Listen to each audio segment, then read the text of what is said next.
भारत के प्रत्यक्ष विदेशी निवेश यानी एफडीआई के नियमों को सख्त करने के फैसले से पड़ोसी देश चीन भड़का हुआ है। भारत ने ये कदम इसलिए उठाया था ताकि कोरोना संकट का फायदा उठाते हुए चीन कमजोर हुई भारतीय कंपनियों का अधिग्रहण न कर सके। भारत में एफडीआई के नियमों में बदलाव को लेकर चीन ने ऐतराज जताया था। चीन ने कहा कि यह फैसला विश्व व्यापार संगठन के सिद्धांतों के खिलाफ है। एफडीआई के नए नियमों के तहत अब भारत की सीमा से जुड़े किसी भी देश के नागरिक या कंपनी को निवेश से पहले सरकार की मंजूरी लेनी होगी। अब तक सिर्फ पाकिस्तान और बांग्लादेश के नागरिकों या कंपनियों को ही मंजूरी की जरूरत होती थी।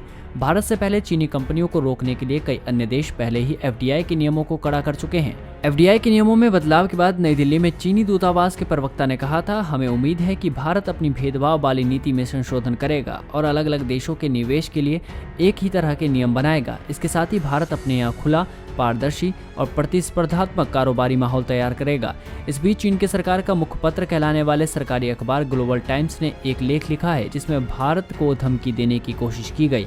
ग्लोबल टाइम्स लिखता है, चीन की वर्कफोर्स को शुक्रिया, अब देश अपने लिए और पूरी दुनिया के लिए मेडिकल सप्लाई करने में सक्षम है। हालांकि भारत सरकार ने इस तथ्य को नजरअंदाज कर दिया है और विदेशी निवेश के नियमों को सख्त करने के लिए कोरोना संकट को वजह बता दिया। भारत मेडिकल सप्लाई के लिए काफी हद तक चीन पर निर्भर है और भारतीय कंपनियों के कथित अवसरवादी अधिग्रहण को रोकने की कोशिश संकट की घड़ी में सप्लाई पाने में उसके लिए ही मुश्किल खड़ी करेगी। फार्माकिस डेटा के मुताबिक भारत अपनी दवाइयों को ज्यादातर कच्चा माल चीन से ही खरीदता है। भारतीय कंपनियां पहले ही चिंता जाहिर कर चुकी है कि चीन से कच्चे माल की आपूर्ति प्रभावित होने से भारत के उत्पादन पर बहुत बुरा असर पड़ सकता है। ग्लोबल टाइम्स की रिपोर्ट में लिखा है, भारत को इस बात की चिंता है कि कोरोना वायरस संकट का फायदा उठाते हुए चीन भारतीय कंपनियों का अधिग्रहण कर सकता है और कुछ भारतीय सेक्टरों पर नियंत्रण स्थापित कर सकता है, लेकिन ये डर पूरी तरह से गैर जरूरी है। भारत सरकार का यह कदम वैकल्पिक था क्योंकि पहले की नीतियां ही किसी भारतीय कंपनी को अधिग्रहित होने से बचाने में सक्षम थी। विश्लेषकों का कहना है कि चीनी निवेश पर इस तरह के प्रतिबंध भारत के मैन्युफैक्चरिंग सेक्टर के लिए घातक साबित होंगे।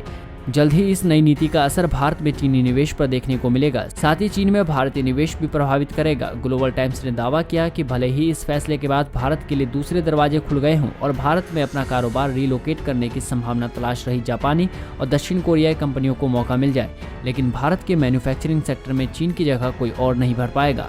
कोमल के साथ दीपक कुमार की रिपोर्ट, punjabkesi.com। यदि आप वीडियो फेसबुक पर देख रहे हैं तो कृपया पेज को लाइक कीजिए। यदि आप वीडियो यूट्यूब पर देख रहे हैं तो कृपया चैनल को सब्सक्राइब करें और बेल आइकन को दबाना ना भूलें ताकि कोई भी नोटिफिकेशन मिस ना हो।